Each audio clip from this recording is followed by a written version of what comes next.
Ratsy pitahina, ratsy pitahina ho anao anio. Miarabantsika rehetra indray ry havana tato soamaraina vaovao ary izany mbola nanomezan'Andriamanitra antsika indray izao tsodranomasina izao ho entintsika indray hamakivaky ny tontolo androntsika. Raisoan'izany izany tsodranomasina izay atolotry ny Tompo aminao izany ho hery indray entinao amin'ny andronao anio. Hitantsika izany ao amin'ny bokin'ny Deutéronomie toko 7:20-2 ka hatramin'ny 7. Rehefa hita izany dia ho bakitsika amin'ny anaran'i Jesosy tompony teny. Ary ho tonga aminao sy ho azonao izao fitahina rehetra izao. Raha mihaino feon'i Jehovah Andriamanitra ao ianao, ho tahina ianao ao an-tanàna ary ho tahina ianao any an-trano. Ho tahina ny ateraky ny kibonao sy ny vokatry ny taninao ary ny ateraky ny bibibibinao dia ateraky ny ombinao sy ny ateraky ny ondry amanosinao. Ho tahina ny aronao sy ny vilia fanaovam-mofonao. Ho tahina ianao raha miditra ary ho tahina ianao raha mivoaka.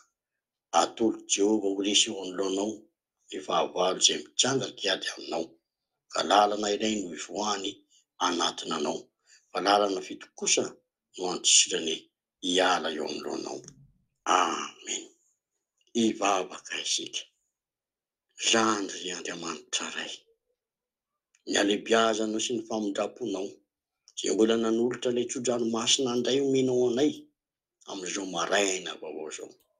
Saotra Jesosy, saotra Jesosy, satria raha mihaino sy mankatao tokoa ny teninao izay dia ho tanteraka aminay indray izany tsodranomasina lehibe menao anay izany.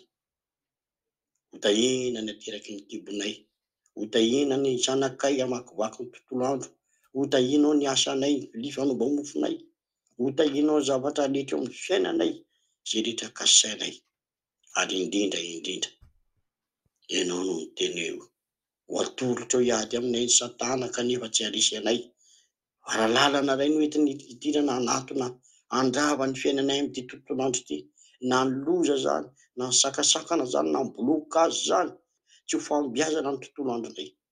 Lalana fito kosa Tompo no entinao ivoahany, ary izany anapotehana andravanao izay rehetra tsy araky ny sitraponao ato anatin'ny fiainanay amin'ny tontolo andronay. Rakovy ilay fahasoavanao azy Jesosy, rakovy izany fitahinao izany mba hoentiky ny mpanomponao indray hamakivaky ny tontolo andronay amin'ny lalana rehetra izay alehanay. Misaotra Jesosy, zoko mahalalana eo. Amen.